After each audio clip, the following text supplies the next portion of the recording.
Naiwe Mabrijo, unofunga ungashandira sei Wicknell nekubhabhauka kwawakaita uko sekabheji riri kuninganikira riri kutanga kuvhurika mashizha? Nekungwarangwanduka kwawakaita ukoko naiwe unoshandirani unoshandira naiwe? Asi marriage yako haina kidzi naiwe. Waita content kaiwe kuti wakaroogwa naiwe ungashinga kubuda uchitoda undoshandira sei Wicknell? Wadi kungopema zvakanaka naiwe vanokupa mari. Plus iko imbondoudza Mabrijo, ndakuona uchiinzanisa ningi, uchiinzanisa Jaapureza naningi naFreeman. Do you know kuti vanhu ivavo vanoshanda very hard kuti music yavo izobuda kana kuti mavidhiyo avo azobuda? Unoda kuvaudzira zvokuita wakamira sani naiwe? Inda usingarespect hama dzemurume wako Mabrijo, zvongobudikira budikira uri muroogwa wakaita sei naiwe? Anti muroogwa unodzikama kudzikama, uchangoroogwa kaiwe, dzikama Mabrijo.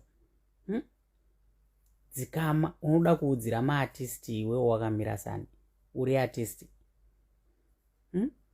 Inda usingarespect maartisti iwewe, kunyanya mukoma Freeman wavadzakisira zisingatomboiti zvekuti hanzi vasikana vamunesa pamaprofile.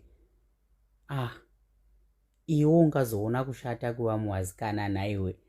Naiyo ningi shambako dziefesi yaunayo iyoyo uda kuninganikira.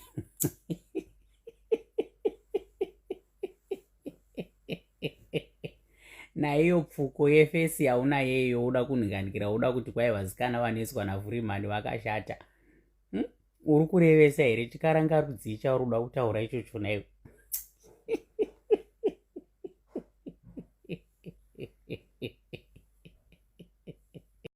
Nyaya iri pano ndeyekuti imagine ndikaona basa kwasei Wicknell, ndikaona basa re5,000. Chinhu chekutanga chandaakuda ndikuda stand kuvision craft construction.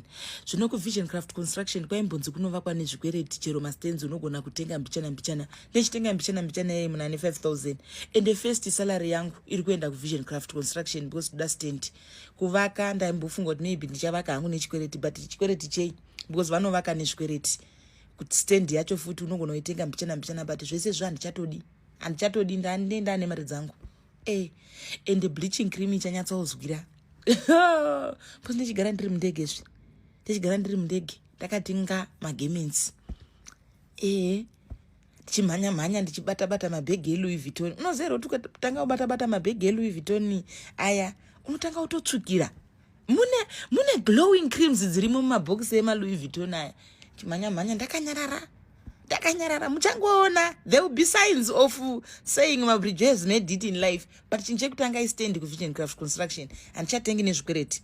Mari dzinenge dzakutenderera manje. Soon the man will be tendereraring from my mouth to God's ears to happening here on earth.